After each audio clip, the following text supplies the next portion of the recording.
नमस्कार. फार्मा एज्युस्पेक्ट्रम या यूट्यूब चॅनलवरती मी डॉक्टर जीवन सुरेश धुमाळ तुम्हा सर्वांचं स्वागत करतो. A doctor gives life to the patient through his medicine, but a pharmacist gives life to the medicine through his knowledge and skills. Pharmacist is expert in the medicine. A pharmacist knows everything about the medicine. आणि त्याचमुळं pharmacist is one of the professional, one of the important professional in individual life. So pharmacist is an important professional in individual life. असं हे Nobel profession आहे आणि या Nobel प्रोफेशनमध्ये भारतामध्ये वेगवेगळे courses घेतले जातात. त्यापैकी महत्त्वाचे म्हणजे डी फार्मसी, बी फार्मसी व फार्म डी. भारतामध्ये प्रामुख्याने हे 3 कोर्सेस घेतले जातात आणि जे विद्यार्थी फार्मसी हे या प्रोफेशनमध्ये त्यांचं करिअर करू इच्छितात त्यांच्यासाठी आज मी डी फार्मसी या कोर्सचा ओव्हरव्ह्यू सांगणार आहे. डी फार्मसी कोर्समध्ये किती वर्षाचा कोर्स असतो, त्यानंतर त्या कोर्समध्ये कोणते वेगवेगळे विषय असतात, कोर्सच्या एक्झाम कशा घेतल्या जातात व कोर्स पूर्ण झाल्यानंतर सर्टिफिकेट कसं मिळवलं जातं, या सर्व गोष्टींची माहिती आज मी तुम्हाला इथे सांगणार आहे. चला तर मग बघूयात डी फार्मसी या कोर्सविषयीची माहिती.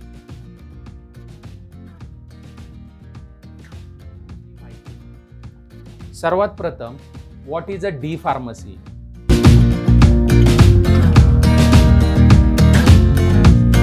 डी फार्मसी म्हणजे काय? D pharmacy is called as a diploma in pharmacy. D pharmacy हा 2 वर्षाचा कोर्स आहे. It is called as an undergraduate course. म्हणजेच D pharmacy is an undergraduate course. It is a 2 years course. आता what is a eligibility criteria for the D pharmacy?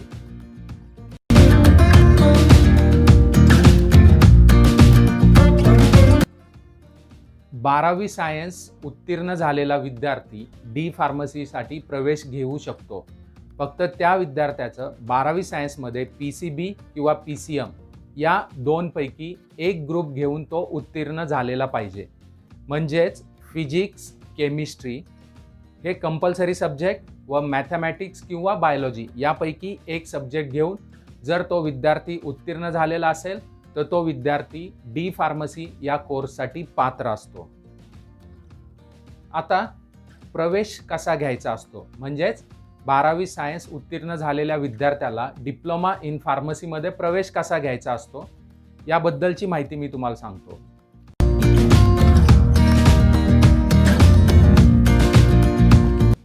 Diploma in फार्मसीसाठी admission process कशी असते?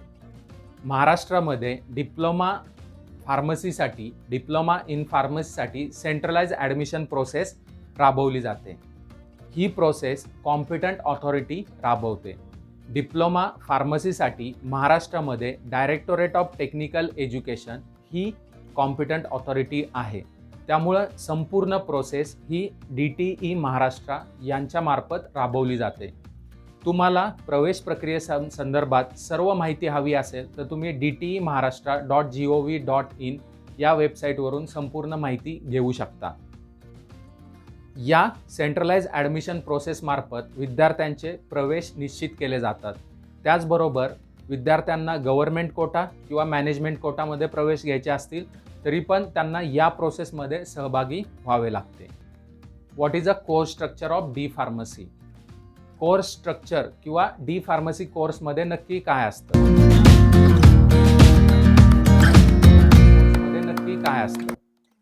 D pharmacy course हा 3 पार्टमध्ये divide केलेला असतो. पहिला पार्ट म्हणजे फर्स्ट इयर, पार्ट 2 म्हणजे सेकंड इयर आणि पार्ट 3 म्हणजे प्रॅक्टिकल ट्रेनिंग. म्हणजेच part 1 first year, part 2 second year व पार्ट 3 हा प्रॅक्टिकल ट्रेनिंग. अशा 3 महत्त्वाच्या टप्प्यांमध्ये हा कोर्स विभागला गेलेला आहे. पार्ट 1 1 वर्ष लागतं, पार्ट 2ला 1 वर्ष लागतं व पार्ट 3 जो आहे त्यासाठी 500 तास हे 3 महिन्यामध्ये विद्यार्थ्यांना कंप्लीट करायचे असतात. म्हणजे कमीत कमी 3 महिने प्रॅक्टिकल ट्रेनिंग करावं लागतं. तर अशा पद्धतीने डी फार्मसी कोर्स हा विभागला गेलेला आहे. आता आपण बघूयात की या कोर्समध्ये नक्की कुठले विषय असतात.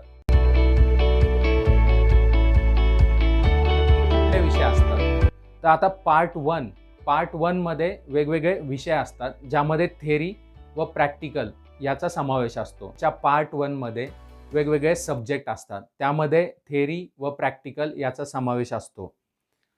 आता आपण हे विषय बघूयात. तर सर्वात प्रथम असतो फार्मास्युटिक्स 1, त्यानंतर फार्मास्युटिकल केमिस्ट्री 1, त्यानंतर फार्माकोग्नोसी, त्यानंतर बायोकेमिस्ट्री अँड क्लिनिकल पॅथॉलॉजी, त्यानंतर ह्यूमन ॲनाटॉमी अँड फिजिओलॉजी व शेवटचा विषय health education and community pharmacy. आता जो शेवटचा विषय आहे त्यासाठी प्रॅक्टिकल नसतात.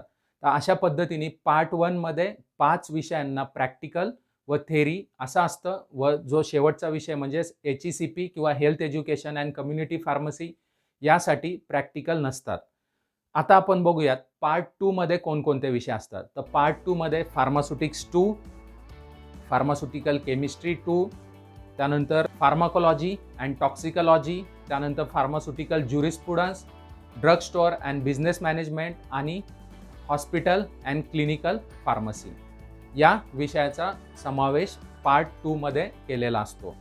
यापैकी 4 विषयांना प्रॅक्टिकल असतात व drug store and business management and pharmaceutical jurisprudence या विषयांना प्रॅक्टिकल नसते. हे दोन विषय सोडून बाकी विषयांना प्रॅक्टिकल असते. तर अशा पद्धतीने पार्ट 1 व पार्ट 2 हे विभागले गेलेले आहेत. फार्मसीमधील वेगवेगळ्या विषयांची माहिती या सब्जेक्टमधून विद्यार्थी घेऊ शकतात. आता या पार्ट 1 व पार्ट 2चा सिलेबस हे कॉम्पिटंट ऑथॉरिटी डिक्लेअर करत असते व त्या सिलेबसनुसार विद्यार्थ्यांना अभ्यास करावा लागतो. आता पार्ट 1 व पार्ट 2 साठीच्या एक्झामिनेशन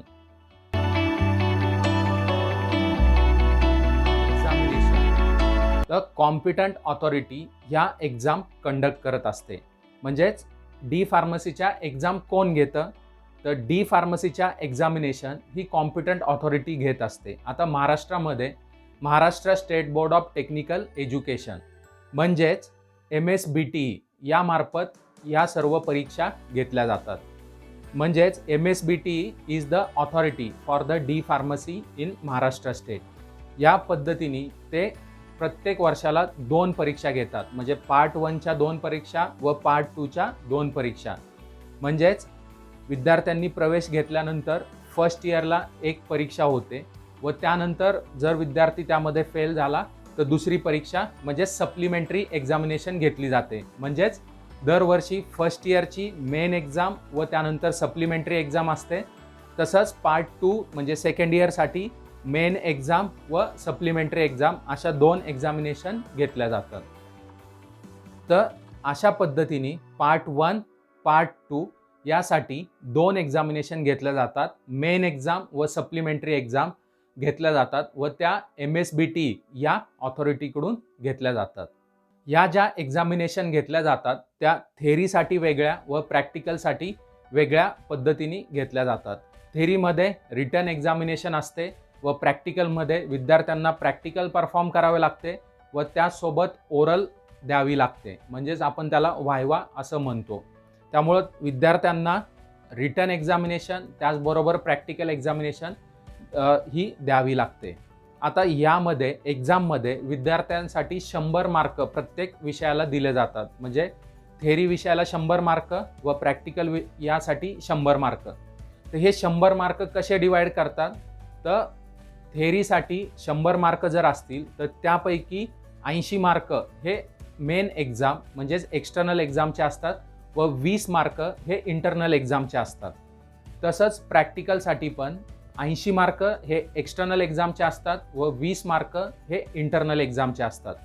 आता इंटरनल एक्झाम ज्या असतात या वर्षाला 3 सेशनल घेतल्या जातात व त्यापैकी बेस्ट ऑफ 2चा ॲव्हरेज कॅल्क्युलेट केला जातो व तो ॲव्हरेज फायनल 20 मार्कांसाठी कॅल्क्युलेट केला जातो.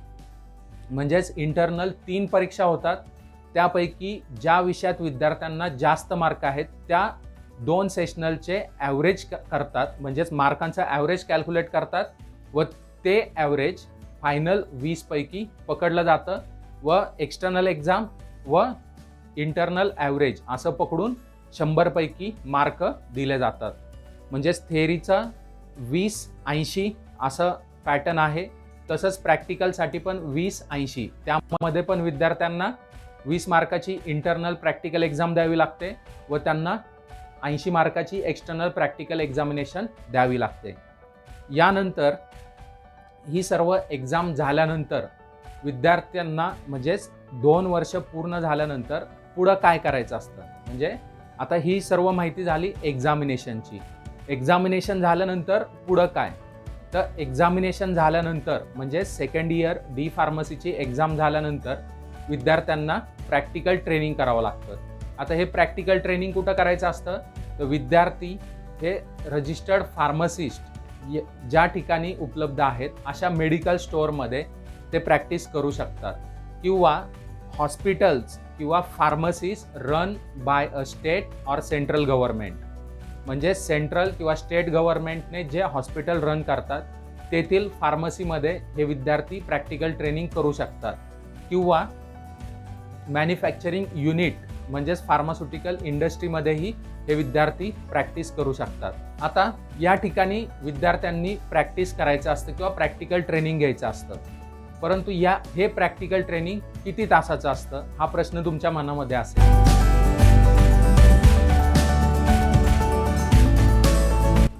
तर प्रॅक्टिकल ट्रेनिंग हे कमीत कमी 500 तासाचं असावं आणि हे जे ट्रेनिंग आहे ते 3 महिन्यापेक्षा जास्त महिन्यामध्ये कंप्लीट करावं. म्हणजे जर एखाद्या विद्यार्थ्याला 500 तासाचं ट्रेनिंग करायचं आहे व त्या विद्यार्थ्यांनी जर ते ट्रेनिंग 3 महिन्याच्याच आत पूर्ण केलं तर त्याला प्रॅक्टिकल ट्रेनिंग कंप्लीट झाल्याचं सर्टिफिकेट मिळू शकत नाही. म्हणजे त्या विद्यार्थ्यांनी 500 तास हे 3 महिन्यापेक्षा जास्त महिन्यामध्ये कव्हर करायला पाहिजे. म्हणजे विद्यार्थ्यांनी 3 महिने व 500 तास अशा पद्धतीने प्रॅक्टिकल ट्रेनिंग करण्याची आवश्यकता आहे. प्रॅक्टिकल ट्रेनिंग करताना विद्यार्थ्यांनी काय करायचं, सर्वात महत्त्वाचं म्हणजे मेडिकल रेकॉर्डिंग किंवा जे काही रेकॉर्ड किपिंग आहे त्या गोष्टीची माहिती विद्यार्थ्यांनी तिथं घ्यायची आहे, त्याचं ट्रेनिंग घ्यायचं आहे. रेकॉर्ड किपिंग मेडिकल शॉपमध्ये किंवा हॉस्पिटल फार्मसीमध्ये कसं केलं जातं याची माहिती त्यांनी घेणं गरजेचं आहे. त्यानंतर विद्यार्थ्यांनी प्रिस्क्रिप्शनबद्दलची माहिती म्हणजेच विद्यार्थ्यांनी प्रिस्क्रिप्शन कसं वाचायचं, त्यानंतर त्याचं ॲनालिसिस कसं करायचं, त्यानंतर त्या प्रिस्क्रिप्शननुसार डिस्पेन्सिंग कसं करायचं, ते प्रिस्क्रिप्शन कॉपी कसं करायचं, या सर्व गोष्टींची माहिती विद्यार्थ्यांनी तिथं घेणं गरजेचं आहे. आणि त्याचबरोबर विद्यार्थ्यांनी हे ड्रग्स किंवा मेडिसिन कुठल्या पद्धतीने स्टोअर केल्या जातात या गोष्टींचीही तिथं माहिती घेणं गरजेचं आहे. त्यामुळं प्रॅक्टिकल ट्रेनिंग घेताना मेडिसिनबद्दलची संपूर्ण माहिती त्या विद्यार्थ्यांनी घेणे आवश्यक आहे. आता फार्मसी काउन्सिल ऑफ इंडियाने नवीन रूल्समध्ये असं लिहिलं आहे की एक्झिट एक्झाम घ्यायची आहे, म्हणजेच विद्यार्थ्यांना या प्रॅक्टिकल ट्रेनिंगबद्दल पण माहिती त्या एक्झाममध्ये विचारू शकतात व त्यानंतर एक्झिट एक्झाम पूर्ण झाल्यानंतरच विद्यार्थ्यांना डी फार्मसी म्हणजेच रजिस्टर्ड फार्मसिस्टचं लायसन मिळू शकतं. विद्यार्थ्यांनी कुठल्या कॉलेजमध्ये प्रवेश घ्यायचा आहे किंवा कुठून हे शिक्षण पूर्ण करायचं आहे, तर ज्या कॉलेजेसला फार्मसी काउन्सिल ऑफ इंडियाची मान्यता प्राप्त आहे अशाच कॉलेजेसमधून विद्यार्थ्यांनी शिक्षण घ्यायचं आहे. आणि या सर्व गोष्टींची माहिती म्हणजेच कुठलं college pharmacy council of India म्हणजे PCI अप्रूव्ड आहे याची माहिती तुम्हाला फार्मसी काउन्सिल ऑफ इंडियाच्या वेबसाईटवरती मिळू शकते किंवा महाराष्ट्र स्टेट फार्मसी काउन्सिल याही वेबसाईटवरती मिळू शकते. म्हणजेच MSPCI व PCI या 2 वेबसाईटवरती तुम्ही कुठलं कॉलेज फार्मसी काउन्सिल ऑफ इंडियाने अप्रूव्ड केलेलं आहे याची माहिती घेऊ शकतात. डी फार्मसी पूर्ण केल्यानंतर विद्यार्थी काय काय करू शकतो किंवा त्याला कुठल्या ऑपॉर्च्युनिटीज उपलब्ध असतात. तर सर्वात प्रथम विद्यार्थी हा रजिस्टर्ड फार्मासिस्ट म्हणून काम करू शकतो. डी फार्मसी कोर्स पूर्ण केल्यानंतर त्याला रिस्पेक्टिव्ह स्टेट काउन्सिलकडे जाऊन रजिस्ट्रेशन करावं लागतं. रजिस्ट्रेशन केल्यानंतर त्याला रजिस्ट्रेशन सर्टिफिकेट मिळतं व रजिस्ट्रेशन नंबर मिळतो. म्हणजेच विद्यार्थी त्यावेळेस रजिस्टर्ड फार्मासिस्ट म्हणून कन्सिडर केला जातो. त्यामुळे रजिस्ट्रेशन करायचं असेल तर तुम्ही कोर्स पूर्ण करा, तुमचं प्रॅक्टिकल ट्रेनिंग पूर्ण करा व त्यानंतर स्टेट फार्मसी काउन्सिलकडे तुम्ही रजिस्ट्रेशनसाठी अप्लाय करा. रजिस्ट्रेशन केल्यानंतर विद्यार्थी रजिस्टर्ड फार्मासिस्ट म्हणून काम करू शकतो. आता रजिस्टर्ड फार्मासिस्ट हा स्वतःचं मेडिकल शॉप किंवा ड्रग स्टोअर ओपन करू शकतो किंवा तो स्टेट किंवा सेंट्रल गव्हर्नमेंटच्या कुठल्याही हॉस्पिटलमध्ये जिथे हॉस्पिटल फार्मसी उपलब्ध आहे अशा ठिकाणी जॉब करू शकतो. म्हणजेच रजिस्टर्ड फार्मासिस्ट हे सर्वात महत्त्वाची ऑपॉर्च्युनिटी विद्यार्थ्यांना मिळते व त्यानंतर विद्यार्थी ते स्वतः त्यांचा बिझनेसही चालू करू शकतात. म्हणजे डी फार्मसी झाल्यानंतर विद्यार्थी स्वतःचा व्यवसाय सुरू करू शकतात. आता ज्या विद्यार्थ्यांना स्वतःचा व्यवसाय सुरू करण्याची इच्छा नसेल असे विद्यार्थी इतर ठिकाणी जॉब करू शकतात. या विद्यार्थ्यांसाठी गव्हर्नमेंट सेक्टरमध्ये जॉब उपलब्ध आहे. जिथं रजिस्टर फार्मासिस्ट म्हणून जॉब रिक्वायरमेंट आहे अशा ठिकाणी विद्यार्थी जॉब करू शकतात. अशामध्ये आर्मी, नेव्ही, त्यानंतर इतर सेंट्रल गव्हर्नमेंटच्या बॉडीज ज्या ठिकाणी हॉस्पिटल फार्मसीज आहेत त्या ठिकाणी हे विद्यार्थी काम करू शकतात.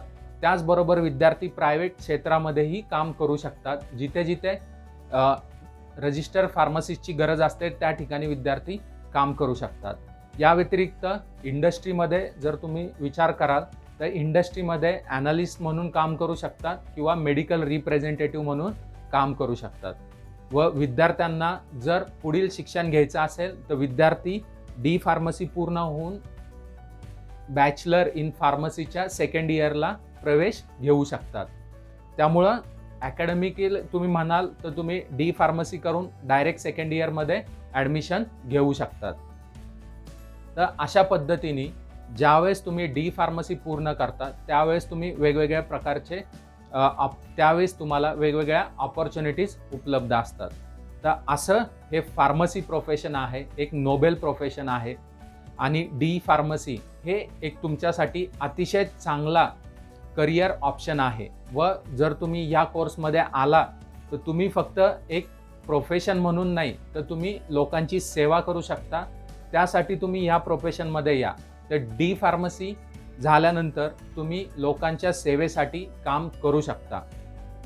तुम्हाला जर या कोर्सबद्दल अजून माहिती हवी असेल तर तुम्ही कमेंट बॉक्समध्ये लिहा व तुम्हाला ज्या अडचणी आलेल्या आहेत त्या बिनधास्तपणे विचारा. आम्ही तुमच्या प्रत्येक प्रश्नाचं उत्तर देण्याचा प्रयत्न करू.